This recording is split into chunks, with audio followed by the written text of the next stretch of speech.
touch. There's a period. Oh. Yeah. Okay. Who's Alright guys, so the book I did, alright, yeah, let's play that. So, the book I chose to talk to you about today is called Twilight. I'm sure a lot of you have heard it, and I'll just be summarizing it for you today. So, 17-year-old Bella decided that she was sick and tired of her stepfather, who was a famous baseball player, and decided to get down with her roots and stay with her biological parent instead. And in this town, she comes from sunny Arizona to sort of like a dark, gloomy Washington area. And for some reason, she's even though she came from Arizona, she's still the palest person there. And so let's talk about what happens during this story, right? So we see that she falls in love with this vampire. Well, she doesn't know he's a vampire, but she falls in love with Edward Cullen, whom she meets at school. And the two fall in love, but it is like a forbidden love. It's sort of like a Romeo and Juliet with no one dying. And it pretty much what happens is that the vampire sect gets upset with Edward because you're not supposed to make social contact with humans, and so they sent bounty hunters after both Bella, and they take Edward out to be executed. Well, not executed, but pretty much they mistreat him because they're like, "What's wrong with you? Why are you dating a human? She'll grow old and whatnot." And so Bella's being hunted by bounty hunters, and well, the equivalent bounty hunters, but vampires, right? And pretty much one of them sticks his venom in, gets his venom in her, no pun intended. And so Edward Cullen has to take the venom out by sucking it. And so she, at the end, like any teen novel should end, they go to prom together. So let's talk about some literary themes and some writing styles, right? So Stephanie Myers is a very unique writer because she tries to connect with her audience by writing like a prepubescent teen, right? And this is very helpful in both understanding the character development and also Stephanie Myers herself, right? Because as someone who really enjoys reading romance novels, I find that having a description of Edward in every paragraph is really helpful. Like marble white chiseled chin. Like when I read this, I picture Edward with a marble white chiseled chin, and I really enjoy this writing style because it depicts people so accurately that it leaves very little room for imagination, except for Bella, whom I enjoy imagining. So a quote I decided to use is, "Reaching across the table, he touched my cheek." So, if you notice, there's no comment here, and here's why.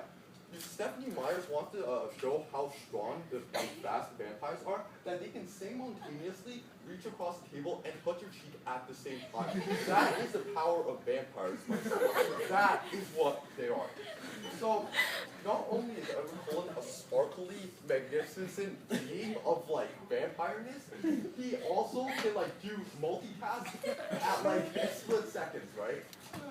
And so further reasons, another quote I really enjoyed with Twilight was, "I swear in that moment we were infinite." Now this quote really shows how the love connection is between the two, and how that when you're in love you can really forget about everything else, and how you can feel invincible when you're in love, right? And that's really powerful because as I go into my themes later on, it really shows how love can bring two people together and also tear them apart. Alright, let's talk about themes. Yeah, this is themes.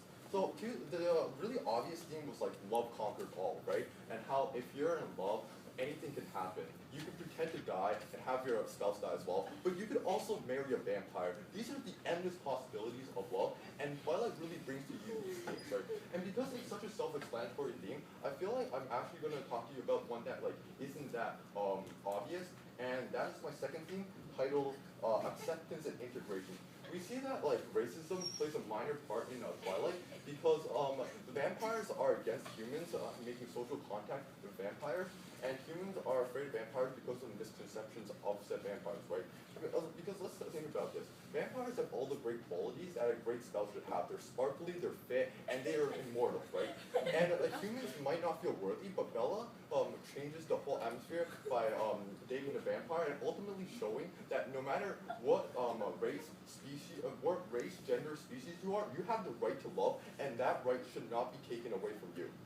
So the thing that is that because the characters really represent the ideals and beliefs of the 21st century. They're accepting. They're willing to integrate, and they really accept all race, gender, and species, right? And without love, the world, and then like pretty much without love, the world can't go on, right? Love is the motivation that moves humans. Love can create mountains and stuff. And without love, there will be no procreation and no humans in general. And for all these reasons, I strongly believe that Twilight is not only a great romance novel, but one that should stay throughout the ages. Now, okay. So now let's talk about my book cover, alright? So this is my book cover. Okay. So, like I said, I really enjoy imagining Bella Swan because I don't really see her as a pale, dull, 17-year-old played by Kristen Stewart, but rather someone who I admire and see as an independent, strong woman who really represents her gender and not only uses her wits, but also her rights and independence to show that she is not reliant on just one boyfriend, but two. So, the quotes I used to describe Twilight was that the movie deserves the Darwin Award Writers Edition because Darwin was a very smart man, so his award should naturally be a very intelligent award, and thus this intelligent award should be awarded to the one and only Stephanie Myers, writer of Twilight. Thank you very much.